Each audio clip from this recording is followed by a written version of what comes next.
جذبہ ہے جو ہمیں دعوت دے کر کے بلاتی ہے، ورنہ بغیر دعوت کے ہمارا فرض بنتا ہے کہ انہیں دین کا راستہ بتانے کے لیے، ہدایت کا پیغامات دینے کے لیے ہم آئیں۔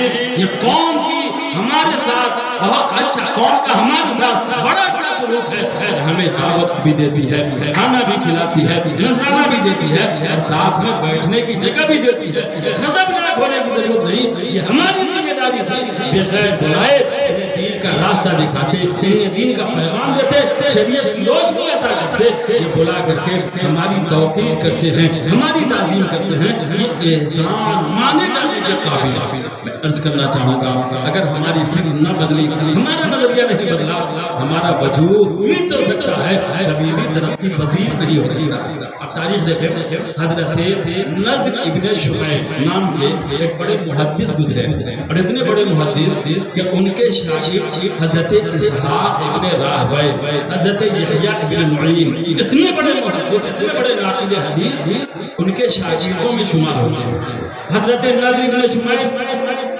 بصرہ میں شاگردوں کی بڑی ٹیم تیار کر چکے تھے، لیکن نانے شبینہ کے محتاج ہو گئے، دانے دانے کو محتاج۔ اب زندگی کی گاڑی آگے کھینچنا بہت مشکل۔ انہوں نے فیصلہ کیا، بھوکے پیٹ دین کا کام کیا نہیں جا سکتا، شریعت کی تبلیغ نہیں کی جا سکتی، ایسا کرتے ہیں شہر بدل لیتے ہیں۔ اس شہر میں ہمیں کوئی کھلانے والا نہیں، کھانے کا انتظام کرنے والا نہیں، مجبوراً انہوں نے فیصلہ سنایا، میں خراسان کا سفر کرنے جا رہا ہوں، جہاں پہ اس وقت مامون رشید خلیفہ وقت تھا۔ جیسے یہ خبر پھیلی، آپ نکلے، آپ کی رفاقت میں 3000 محدثین کا قافلہ سرحد کے اس پار بھیجنے کے لیے ساتھ چل پڑا۔ 60,000 شاگردوں کی جماعت تھی۔ جب حضرت نضر ابن شمعیل نے اپنے شاگردوں کا چہرہ دیکھا، کیا دیکھا؟ سارے شاگردوں کی آنکھیں برس رہی ہیں، آنکھوں میں آنسو کے قطرے جھلملا رہے ہیں۔ آپ بھی گریا میں مبتلا ہوئے، وہیں پہ تکلیف فرما ہو گئے۔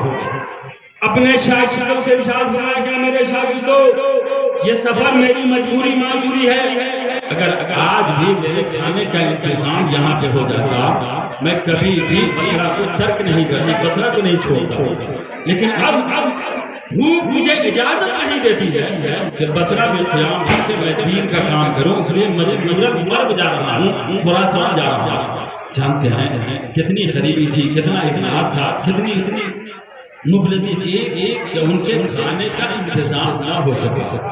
انہوں نے شکایت نہیں کی ہے، قوم کے لوگوں، ہم نے خون جگر تمہیں پلایا ہے، بڑی قربانی دی ہے، بڑا اسلام کا مظاہرہ کیا ہے، نبی کی شریعت تم نے پہنچائی ہے، تمہارا ذمہ بنتا ہے ہماری خوراک کا انتظام کرو۔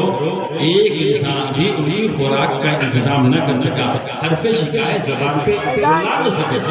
مرگ پہنچے، مامون رشید کو خبر ملی، تعظیم کی، توقیر کی، ان کا وظیفہ بھی قبول کیا۔ ایک دفعہ ایک مجلس میں مامون رشید ایک حدیث پاک کی تلاوت کر رہا تھا، اس میں ایک لفظ تھا صداعت، اس کو تینوں حرکتوں کے ساتھ پڑھا جا سکتا ہے، صداعت، صداعت، صداعت۔ جس حدیث کا حصہ یہ لفظ تھا اس میں صداعت کسرے کے ساتھ تھا، سین کے زیر کے ساتھ تھا، لیکن مامون رشید نے غلطی کی، مامون رشید نے غلطی کی اور اس نے صداعت پڑھا سین کے زبر کے ساتھ۔ حضرت نضر نے ارشاد فرمایا کہ یہ حدیث اس طرح سے ہے، اور انہوں نے صداعت پڑھا، صداعت پڑھا۔ جیسے ہی مامون رشید کو پتا چلا کہ ہم نے بھول کی تھی، غلطی کی تھی، حدیث شریف کی تلاوت میں ہم سے غلطی ہو گئی ہے، اس نے وزیر خزانہ کو خط لکھا کہ 30,000 اشرفی بطور نضر اس محدث کی بارگاہ میں پیش کر دیا گیا۔ حضرت نضر کی واقعہ کے بارے میں آگے ہو گئے، دن پھر گئے، امیر ہو گئے، رئیس ہو گئے۔ ہمیں پیغام ملا، میرے بزرگ اور دوستو، پوری قوم کی ذمہ داری بنتی ہے کہ جو عالم ربانی ہے، جو عالم ربانی ہیں، ان کی دیکھ ریکھ کریں، ان کی حفاظت کریں، ان کی سیاست کریں، انہیں اونچا بڑھانے کی کوشش کریں، ان کی ضرورتوں کی تکمیل میں اپنے خزانے کے منہ کھولتے۔ ایسا نہیں جو ڈیمانڈ کرنے والا ہو، مانگنے والا ہو، مانگ کر کے آتا ہو، قوم کو رلا کر کے پیسہ لینا جانتا ہو، ہم اس کے لیے تو خزانہ کا منہ کھولیں اور جو جامعہ عبداللہ ابن مسعود کی شکل میں دین کا خوبصورت قلعہ پورے ہندوستان میں ایک شناخت قائم کیا ہوا